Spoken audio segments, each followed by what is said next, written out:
नमस्कार बंधुरा मन किचेन आपनादेर सबाइके स्वागत। आशा करी आपनारा सबाई खूब भालो आछेन। आजके आमी कोनो रकम झामेला छाड़ा घरे मात्र कयेकटी उपकरण दिए एकदम दोकानेर मतो मिष्टि दई तैरी करे देखाबो।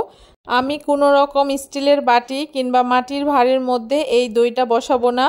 प्लास्टिकेर जे जलेर ग्लासगुलो हय सेगुलोर मध्येई आमी दईटा बसाबो। आर प्लास्टिकेर जलेर ग्लासेर मध्येও जे एत सुंदर क्रिमी दई बसानो जाय सेई रेसिपि आपनादेर साथे शेयार करब। चलुन ताहले घरेई दोकानेर मतो मिष्टि दई तैरी करार जोन्नो प्रथमे उनाने एकटा कड़ाई बसिए दिएछि और कड़ाईते एखाने आमी 700 ग्राम मतो दूध दिए दिएछि। आपनारा दूधटा आपनादेर परिमाण अनुयायी कम बेशी करे व्यवहार करते पारेन। एखन दूधटाके दिए खूब भालो करे हाई फ्लेमे जाल करे नेब যতক্ষণ না खूब भालो करे बलक एसे जाच्छे। देखुन दूधटा खूब सुंदर आस्ते आस्ते बलक चले एसेছে। এই সময় উনানের আঁচটাকে মিডিয়ামে করে দিতে হবে। আর এইভাবে করে দুধটা বলক আসার পরে আমরা 5 থেকে 10 মিনিট খুব ভালো করে মিডিয়াম আঁচে দুধটাকে বেশ কিছুক্ষণ জাল করে নেব। এইভাবে করে দুধটাকে 10 মিনিট জাল করে নেওয়ার পরে দুধটাকে নামিয়ে আমি অন্য একটা পাত্রের মধ্যে রেখে দিচ্ছি।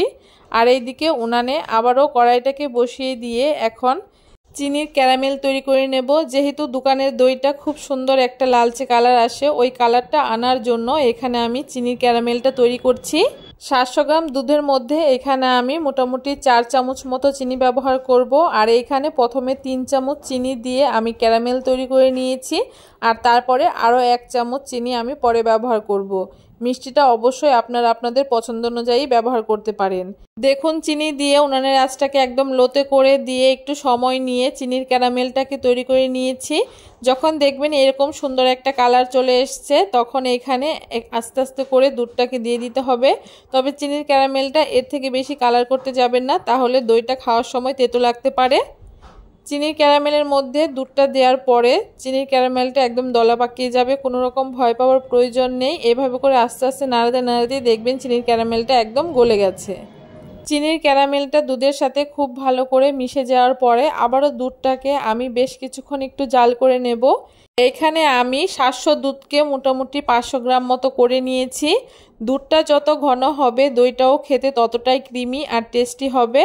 আর একটু বেশি টেস্টি করার জন্য এখানে আমি 1 প্যাকেট মতো গুঁড়ো দুধ ব্যবহার করেছি। এখন গুঁড়ো দুধটাকে দিয়ে খুব ভালো করে দুধের সাথে মিশিয়ে নেব যাতে কোনো রকম দানা দানা ভাব না থাকে। গুঁড়ো দুধটাকে খুব ভালো করে দুধের সাথে মিশিয়ে নিয়েছি আর দেখতে পাচ্ছেন কোনো রকম দানা দানা ভাব নেই।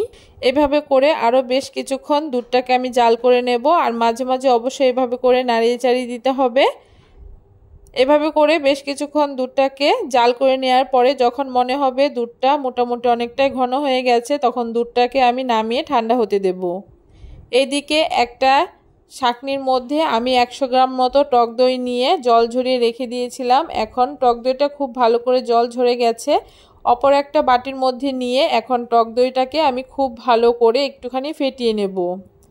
টক দইটাকে খুব ভালো করে ফেটিয়ে নিতে হবে যাতে কোনো রকম এখানে দানা ভাব না থাকে। দেখুন খুব ভালো করে আমি টক দইটাকে এইভাবে করে ফেটিয়ে নিয়েছি। টক দইটা ফেটানো হয়ে গেছে। এখন এদিকে আমি দুধটাকেও একটু ঠান্ডা করে নেব। পাখার হাওয়ায় দুধটাকে বেশ কিছুক্ষণ নেড়ে চেড়ে ঠান্ডা করে নিয়েছি। আর খুব বেশি ঠান্ডা করা যাবে না, আবার খুব বেশি গরমও থাকা যাবে না। যখন আপনারা দেখতে পারবেন একটা আঙুলকে মোটামুটি 10 সেকেন্ড মতো হোল্ড করে রাখতে পারবেন, ঠিক তখন বুঝতে পারবেন দইটা বসানোর জন্য দুধটা একদম রেডি। এখানে দুধটা আমার যতটা প্রয়োজন ঠান্ডা হওয়ার হয়ে গেছে। এখন আগে থেকে ফেটিয়ে রাখা টক দইটাকে দুধের মধ্যে দিয়ে খুব ভালো করে একটুখানি মিশিয়ে নেব। দুধের মধ্যে টক দইটাকে দিয়ে খুব ভালো করে মিশিয়ে নিয়েছি। যেহেতু আমি জল খাওয়ার প্লাস্টিকের গ্লাসের মধ্যে দইটা বসাবো তার জন্য এখানে আমি 3টে গ্লাস নিয়ে নিয়েছি। এখন গ্লাসের মধ্যে এক এক করে আমি দুধগুলোকে ভরে দেব। আপনারা চাইলে এই দইটাকে যে কোনো স্টিলের বাটি কিংবা মাটির ভাঁড়ের মধ্যেও বসাতে পারেন। দেখুন এক এক করে সবগুলো গ্লাস আমি ভরে নিয়েছি। এখন একটা ননস্টিকের প্যান নিয়ে কড়াইয়ের ভেতরে আমি এখন এক এক করে দুধের গ্লাসগুলোকে বসিয়ে দিচ্ছি আর তারপরে ঢাকা দিয়ে দিচ্ছি। আর ঢাকা দিয়ে উপর থেকে একটা মোটা তাওয়ালে দিয়ে এভাবে করে ঢেকে একটা গরম জায়গায় রেখে দেব 2 ঘন্টার জন্য। আপনারা চাইলে এখন যা রোদ উঠে রোদের মধ্যেও এই কড়াইটাকে ধরে 2 ঘন্টা রেখে দিলে খুব সুন্দর দই বসে যাবে। 2 ঘন্টা পরে দইটা আমার খুব সুন্দর বসে গেছিল। আর তারপরে দইটাকে একটু ঠান্ডা করার জন্য আমি নর্মাল ফ্রিজে রেখে দিয়েছিলাম আরও 1 ঘন্টার জন্য। মোটামুটি 3 ঘন্টা পরে দেখুন দইটা আমার কতটা সুন্দর হয়েছে।